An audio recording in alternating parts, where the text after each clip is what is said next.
So you had to know. I mean, you just had to know that it was going to go this way. Ever since the in season tournament, you knew that it was going to end up having to go this way.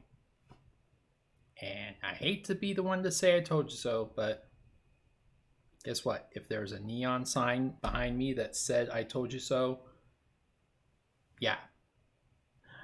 This is Sports Central, part of the Closing Tag Network. Now, in case you don't know, the last time that I talked about the NBA on this podcast, I talked about the farce that was the NBA in-season tournament.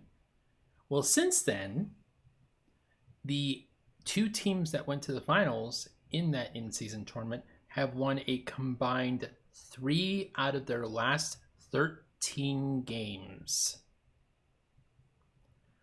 Ouch. But at least they still have more wins than the Detroit Pistons. So, the Indiana Pacers, the team that ended up losing, have won 2 of their last 7 games, with their latest game being a loss to the Memphis Grizzlies. By the way, John Morant, looking great out there, buddy. The only 2 wins that they've gotten since the in-season tournament have been against lowly teams like the Charlotte Hornets and the aforementioned Detroit Pistons. The Los Angeles Lakers are not doing any better. 1 of their last 6. 1 win in their last 6 games. Wow. And you had to know this was gonna happen. The minute the Lakers train went completely off the tracks, you knew that all the LeBron fans and all the LeBron sucking up media was going to go exactly the way it has. Well, he doesn't have enough help. Oh, it's the coach's fault. Oh, it's because the front office won't do what it takes to win. All the reasons I have mentioned in the past why I cannot stand this narrative of why LeBron is hated. I'm using air quotes on that. Throughout the league. And again, I have to emphasize and I have to state, for the record, as my cat is apparently playing with an empty package in the background. I have stated in the past, it's not that LeBron is hated per se, it's the fact that we're calling you out on your bullshit. So, what is it exactly that everybody's saying? Well, it's December 21st as I'm recording this now. The Lakers just lost again to the Minnesota Timberwolves.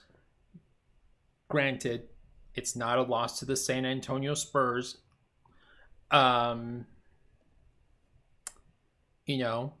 It's a loss to probably the best team right now in the league. I'm not stating that as having a horse in that race at all. Minnesota may be the best team in the league right now, at least record-wise. Tied for the best. They're tied with Boston. I just looked it up. So, a loss to Minnesota is not as bad as a loss to San Antonio, which, by the way, the Lakers have lost to San Antonio since the in-season tournament. On the night that they raised that joke of a fucking banner, by the way. So,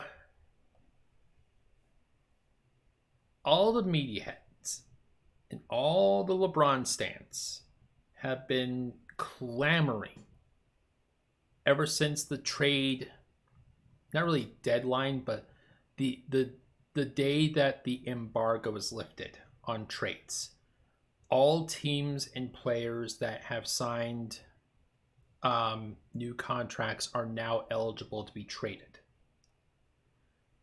And that's big news for Lakers fans specifically, because 3 of the players that would probably be included in just about any proposed Lakers trade, including Cam Reddish and Christian Wood,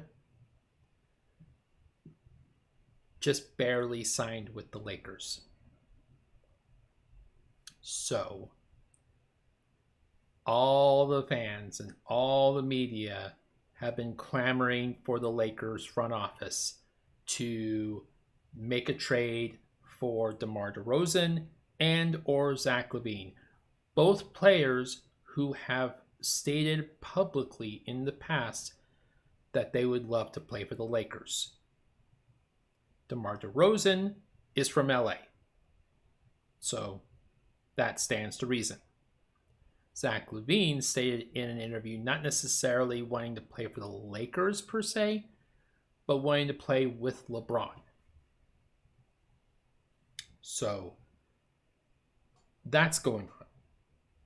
And then you have fans and media heads, no names mentioned, Shannon Sharpe, who have been calling for Darvin Ham's head on a platter,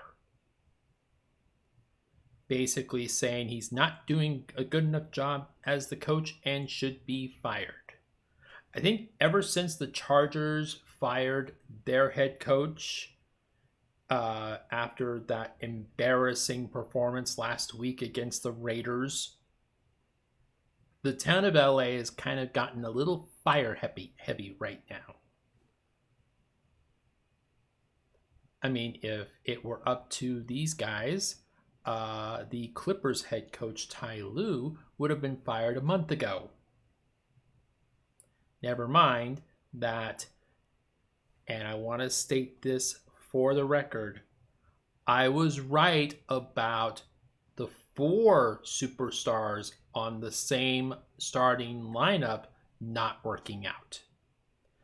There was never any doubt in my mind that if you took one of those superstars out of the equation or sent them to the bench, that they would figure it out. Go back, listen to the podcasts for Sports Central, read the receipts. You're welcome. And it's the same fucking rhetoric that we've been hearing from LeBron stands and from all the sycophants, the LeBron sycophants in the media regarding LeBron. He doesn't have the right amount of help. He doesn't have the right head coach. He doesn't have this. He doesn't have that. I'm going to tell you exactly what's going on. And Lakers fans and LeBron fans are not going to want to hear this. I think with all the talk about how LeBron has somehow defied the laws of physics and somehow has defied the aging process, I think Father Time is finally caught up to LeBron James. And this in-season tournament could not have come at a worse time for LeBron.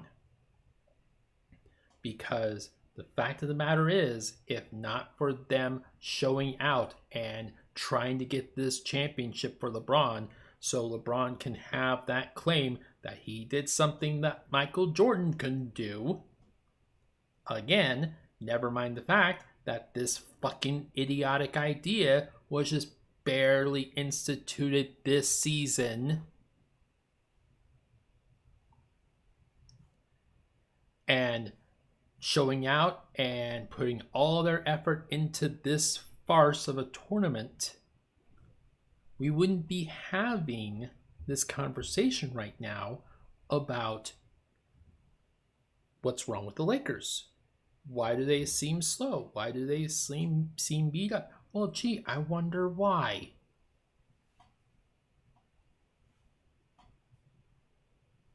That's why the in-season tournament was a bad idea from the start. And celebrating like you just won your 18th NBA championship was an even worse idea from the start. Now, in fairness, it may not have been entirely up to the Lakers organization or LeBron or anybody else for that matter, other than Adam Silver, for treating that like it was a championship banner. And I get it on some level. This is a brand new concept. This is a brand new idea from Adam Silver. And he needs to make it work. He needs to make this stick somehow. And treating it as a bigger deal than it really is probably the only way that he's going to be able to do that. Because nobody that actually has any sense of basketball IQ other than LeBron James is actually treating this like a championship trophy. Not Anthony Davis, not Darvin Ham, not anybody. And the only reason the Lakers put in all the effort for this cup, for this in-season tournament, was because LeBron James demanded it.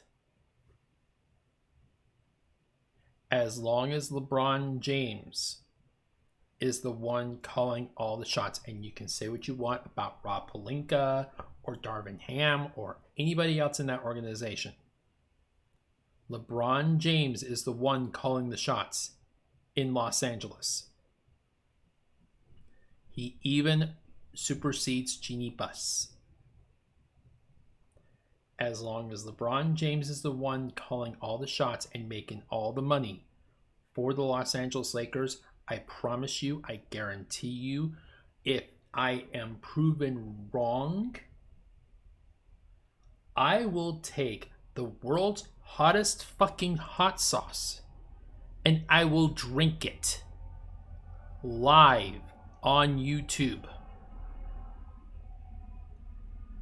The Los Angeles Lakers will never win another NBA championship so long as LeBron fucking James is on that team.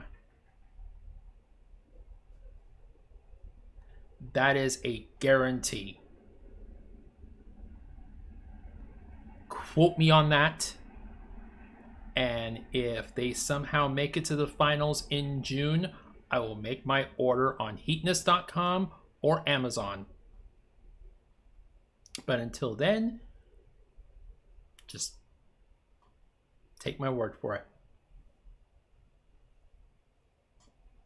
LeBron James is doing more harm to the Lakers than he is helping. Yes, they got their championship back in 2020 during the bubble. During the COVID bubble. They got that championship. Congratulations.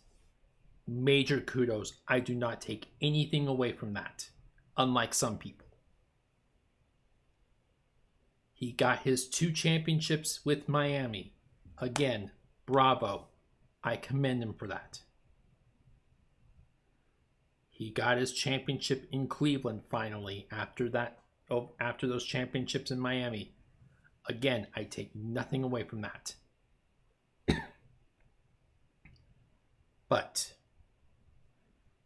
you look at his track record after Miami, his track record in Cleveland, his track record in Los Angeles. He has done more harm to those organizations than he has good. Cleveland is just barely starting to figure out how to win without LeBron, and it might be a little bit too late for that, considering Donovan Mitchell is already involved in trade talks.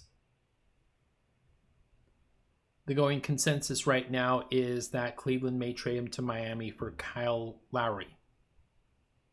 Which, by the way, if that happens, I'm sorry, Boston. I'm sorry, Miami. I'm sorry, Damian. I love you to death as a Weber State fan. If Donovan Mitchell somehow traded to the Heat and it doesn't involve Jimmy Butler or Bam Adebayo, mark it down. The Heat will make the finals. Plain and simple.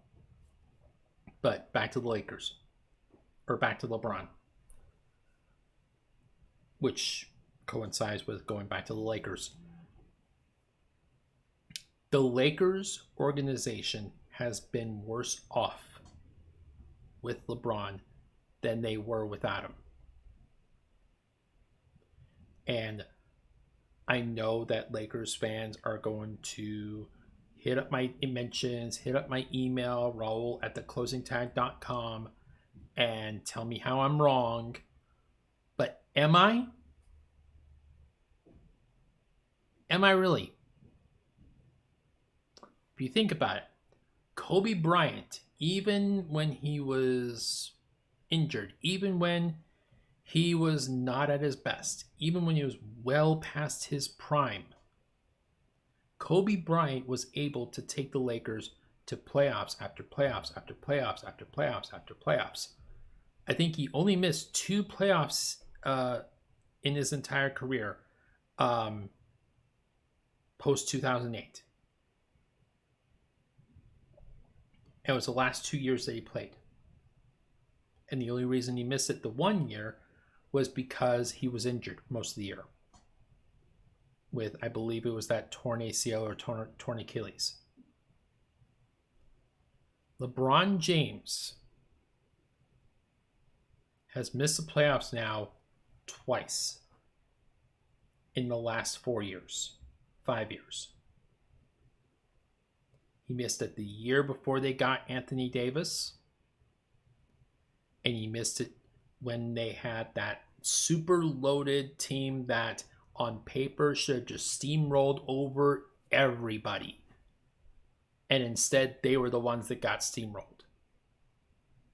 If you remember, that was a team that had LeBron, AD, Carmelo Anthony, Dwight Howard. Yeah, that Lakers team. Russell Westbrook. Oh, by the way, funny how the minute Russell Westbrook finally decided, you know what? Maybe being a bench player at this stage in my career isn't such a bad idea after all. Funny how the minute he decided that, the Clippers decided that they were going to start winning games again. Funny how that works.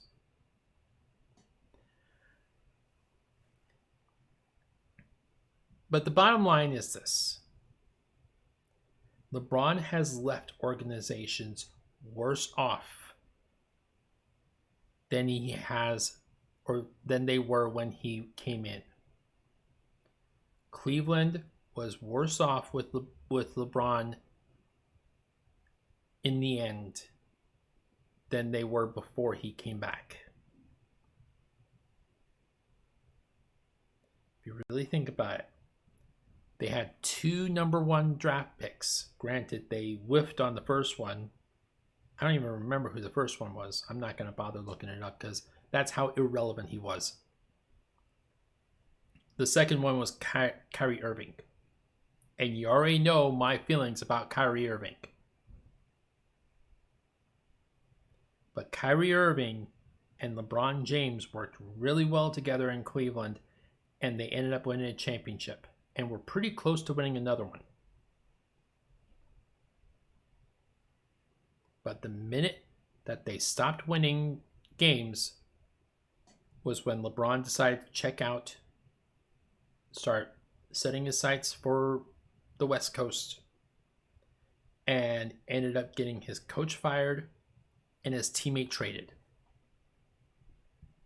And I guarantee you, if this keeps up, he's going to do the same thing with Darvin Ham that he's done with Ty Lue, that he's done with Mike Brown, that he's done with, who was the coach that won them the championship that one year? I can't remember. Frank Vogel. I just remembered that. I didn't have to look it up. He's going to do the same thing to Darvin Ham that he's done to those coaches.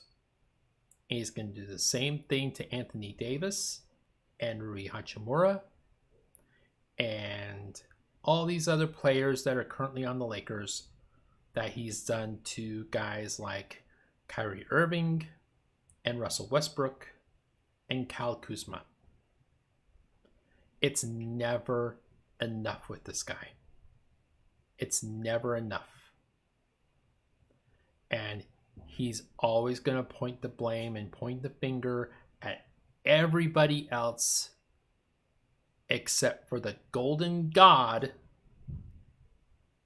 that is LeBron James. The ultimate act in lack of accountability. Plain and simple. LeBron James needs to stop blaming the coaches, stop blaming the teammates, and by the way, his sycophantic fans and his sycophantic suck-up media heads that he's obviously paying to say what they say on ESPN.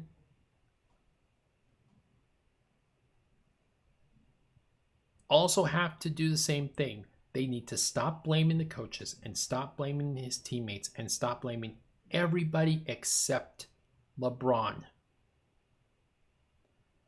LeBron is the one common denominator. It doesn't matter if he's got one all-star teammate, two all-star teammates, three all-star teammates, five all-star teammates. At this stage in his career, it's never going to be enough. Even if he had 11 all-star teammates and they end up losing 50 games and they end up missing the playoffs entirely, he's still going to find a way to blame it on them instead of looking in the mirror and seeing the real culprit.